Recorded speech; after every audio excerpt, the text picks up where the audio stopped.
اعوذ باللہ من الشیطان الرجیم، بسم اللہ الرحمن الرحیم۔ اللہ کے بابرکت نام کے ساتھ شروع کرتا ہوں جو دلوں کے حال بہتر جانتا ہے۔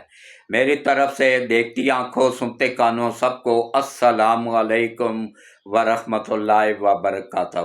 لاکھوں کروڑوں درود و سلام آقا دو عالم خاتم النبیین حضرت محمد مصطفیٰ صلی اللہ علیہ وآلہ وسلم پہ، آپ کی آل پاک پہ، صحابہ کرام پہ، اولیاء کرام پہ درود و سلام کے بعد میرا آج کا موضوع ہے انڈیا پاکستان کی جنگ۔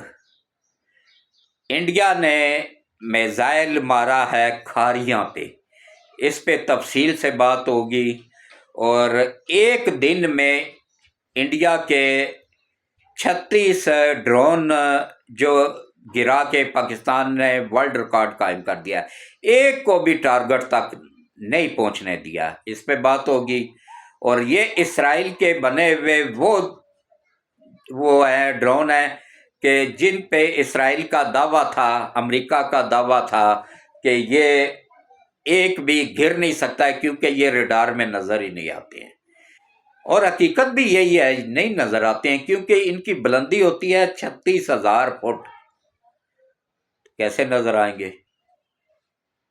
ہیں بھی سائز میں چھوٹے۔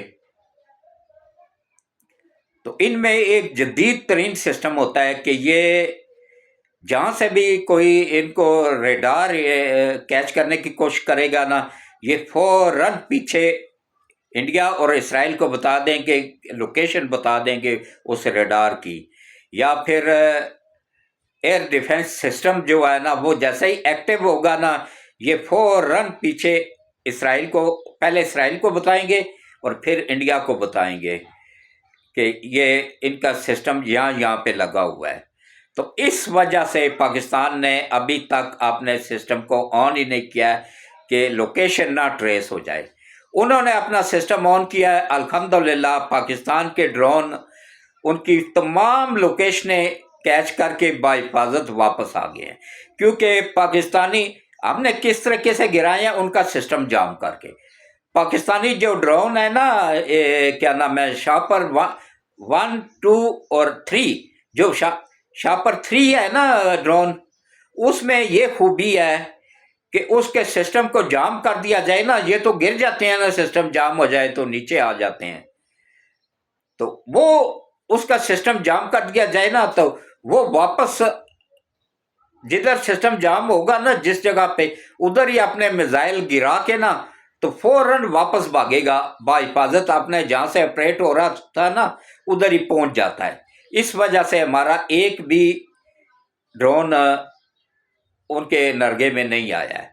ان کے تو ہم نے 36 گرا کے ورلڈ ریکارڈ قائم کر دیا ہے۔ اور پھر ہاں، سب سے پہلے آ جائے میزائل انہوں نے مارا ہے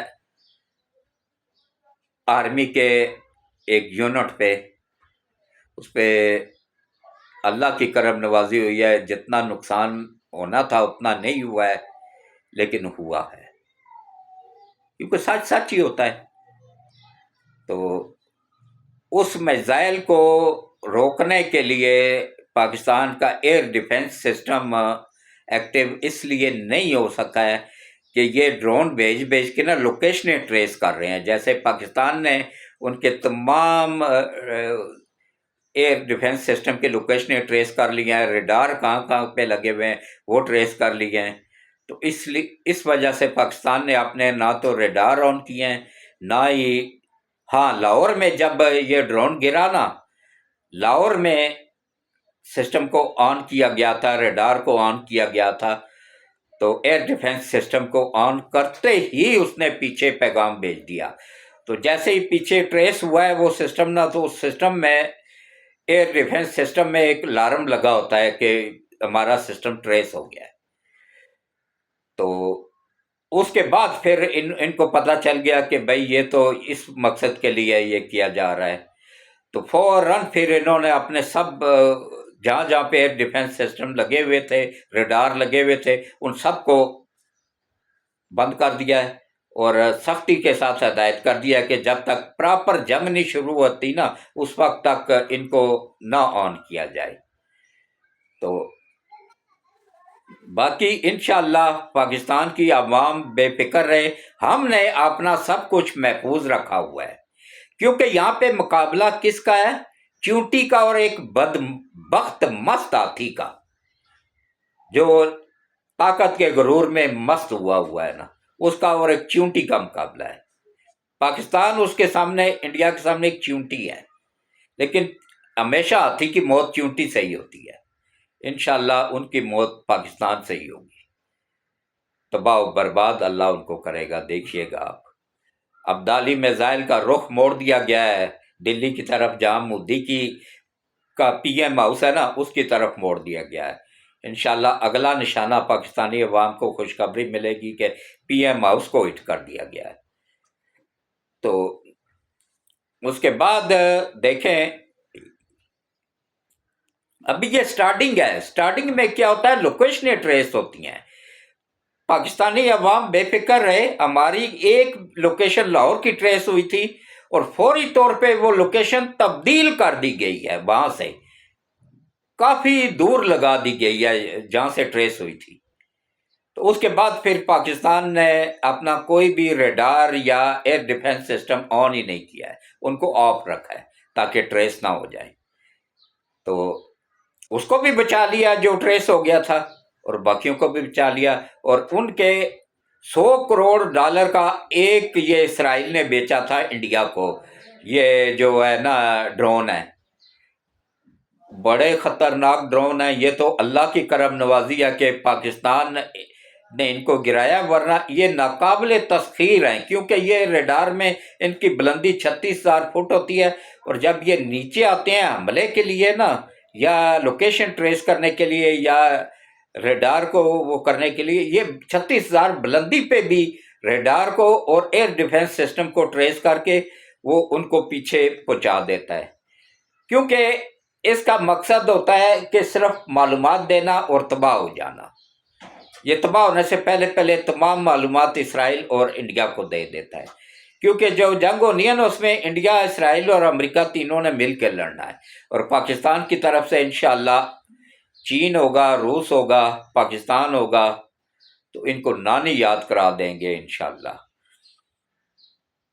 تو کھاریاں میں جو میزائل گرا ہے اس میں جو شہادتیں ہوئی ہیں، اللہ ان کو جنت میں اعلیٰ مقام عطا فرمائے، اور باقی جتنے بھی ان کے 36 کے 36 ڈرون ایک دن میں گرا کے پاکستان نے ورلڈ ریکارڈ قائم کر دیا ہے۔ اچھا، اب فرانس نے بھی تسلیم کر لیا، بی بی سی کو انٹرویو دیتے ہوئے فرانس کی کمپنی نے اپنے جہاز کی تباہی کا اعتراف کر لیا ہے۔ ایک کا کیا ہے لیکن گرے 3 ہیں، 3 گرے ہیں رافیل اور 2 گرے ہیں جیگوار، جو کہ روس سے حاصل کیے گئے جدید ترین جہاز ہیں، جیگوار جہاز، نہ سوری، اس سے فرانس سے، وہ بھی فرانس سے ہی حاصل کیے گئے ہیں۔ تو کیونکہ روس کے جہاز اس لیے وہ نہیں اڑا رہے ہیں نا کہ وہ روس نے، اچھا ان کو جہازوں کو کیسے گرایا جا رہا ہے، یہ پوری دنیا میں انڈیا کے پاس ہیں، برازیل کے پاس ہیں، یہ انڈیا یہ جو ڈرون اسرائیل کے بنے ہوئے، یہ انڈیا استعمال کر رہا ہے، برازیل استعمال کر رہا ہے، اور آذربائیجان استعمال کر رہا ہے، آذربائیجان کے پاس بھی ہیں، 2-3 اور یورپی ملک ہیں وہ بھی کر رہے ہیں، کیونکہ بڑے جدید سسٹم اس میں لگا ہوا ہے۔ تو ہمارے اس ملک، دوست ملک آذربائیجان نے ہمیں بتایا کہ کس طریقے سے یہ ہٹ ہو جاتا ہے، اسی طریقے سے اللہ کی مدد سے ہم نے ان کو ہٹ کیا ہے، اور ایک کو بھی ٹارگٹ تک نہیں پہنچنے دیا، بغیر ریڈار میں دیکھے، بغیر اس کے، اللہ کی مدد سے، سب سے پہلے اللہ کی مدد سے ہم نے ایک وہ بھی ٹارگٹ پہ نہیں پہنچنے دیا۔ ہاں، راولپنڈی میں جو 2 گرے ہیں نا، 3 گرے ہیں، ایک اسکیم 3 میں گرا ہے، ایک اسٹیڈیم کے پاس گرایا گیا ہے، اور پی ایس ایل کے میچ بھی کراچی شفٹ کر دیے گئے ہیں۔ تو پاکستان نے اپنی سواریوں والے جہاز جتنے بھی پاکستان کے پاس ہیں نا، ان کو محفوظ جگہ پہ چائنا میں محفوظ کر دیا ہے۔ اور اسی طرح جے ایف تھنڈر جتنے بھی ہیں نا پاکستان کے پاس، وہ اب سب انشاءاللہ یہ کوئی معلومات آپ کو نہیں دے گا، وہ چائنا سے ہی آپریٹ ہوں گے، چائنا سے ہی اڑیں گے۔ یہاں پہ وہ اگر ہمارے ایئرپورٹوں پہ آ کے بمباری بھی کرتے ہیں نا، تو وہاں پہ ان کو ڈمی جہاز ملیں گے۔ تو انشاءاللہ پاکستان کا ہر لحاظ سے محفوظ ہے، دفاعی اثاثہ تمام جہاز بھی محفوظ ہیں، میزائل بھی محفوظ ہیں، پاکستان کے ڈرون بھی ایک بھی وہ نہیں گرا سکے ہیں۔ یہ ان میں سسٹم لگا ہوا ہے کہ یہ جہاں پہ ٹریس ہو جاتے ہیں نا، وہیں پہ معلومات پیچھے بھیج دیتے ہیں۔ یہ بھی وہ اسی کی طرح کہ یہاں پہ ان کا ایئر ڈیفنس سسٹم ہے، یہاں پہ ریڈار ہیں، تو وہ پھر واپس بھاگ جاتے ہیں وہیں پہ اپنا ویپن گرا کے نا، میزائل وغیرہ گرا کے نا، تو واپس بھاگ جاتے ہیں۔ تو نقصان تو ہوتا ہے نا، پھر جہاں پہ ٹریس ہوئے ہیں وہ تو انڈیا کا علاقہ ہوگا، وہاں پہ نیچے تو نقصان ہوتا ہے پھر۔ تو بعض مرتبہ یہ اس سمیت میزائلوں سمیت واپس پہنچ جاتے ہیں جہاں سے آپریٹ ہو رہے ہوتے ہیں۔ تو پاکستان کا الحمدللہ ایک بھی جہاز نہیں گرا ہے، اللہ کی بڑی کرم نوازی ہے۔ نہ ہی پاکستان کا، اچھا انڈیا کے 5 جہاز سٹارٹنگ میں ہی گر چکے ہیں۔ اتنا بڑا نقصان ہے کہ اس کی کمر ٹوٹ کے رہ گئی ہے، کیونکہ یہ جو رافیل جہاز ہے نا، یہ انڈیا کی ریڑھ کی ہڈی ہے۔ اس سے جدید ابھی تک پورے ورلڈ میں کوئی بنا ہی نہیں تھا، جس کو اللہ کی مدد سے پاکستان کے بنے ہوئے جے ایف تھنڈر نے گرایا۔ تو سب نے تسلیم کر لیا ہے، اب انشاءاللہ آگے بھی تسلیم کریں گے کہ پاکستان اس وقت دفاعی لحاظ سے بہت مضبوط ہے۔ اور طاقت کا توازن اگر دیکھا جائے تو دیکھیں، پاکستان کی ٹوٹل افواج کی تعداد ہے 28 لاکھ۔ 2 لاکھ اگر ریٹائرڈ بھی ڈال دیا جائیں جو لڑنے کے قابل ہیں تو 30 لاکھ۔ انڈیا کے کتنے ہیں؟ 2.5 کروڑ۔ ان کی 1.5 ارب کے قریب آبادی ہے۔ پاکستان کے 4 صوبے ہیں، ان کے 26 صوبے ہیں، لیکن جیسے 3600 کو 313 نے شکست دی تھی نا، کہاں 313، 500 بھی نہیں، 350 بھی نہیں، 313 انہوں نے شکست دی تھی 3600 کفار کو، کافروں کو۔ اسی طرح یہ بھی کافر ہی ہیں، بت پرست ہے تو کافر ہیں۔ تو ان کو انشاءاللہ شکست ہوگی افواج پاکستان سے، پاکستان کو اللہ فتح عطا کرے گا۔ اور اس کے ساتھ ہی میں اجازت چاہوں گا کہ اللہ ہمارے ملک کی حفاظت کرے، افواج پاکستان کی حفاظت کرے، عوام کی حفاظت کرے، ہمارے ایٹمی اور دفاعی اثاثہ جات کی حفاظت کرے، اور اللہ ہم سب کی دنیا اور آخرت دونوں بہتر کر دے۔ جمعے کا مبارک دن ہے، جمعے کی نماز میں ضرور ملک کی سلامتی کے لیے دعا کیجیے گا۔ اللہ حافظ۔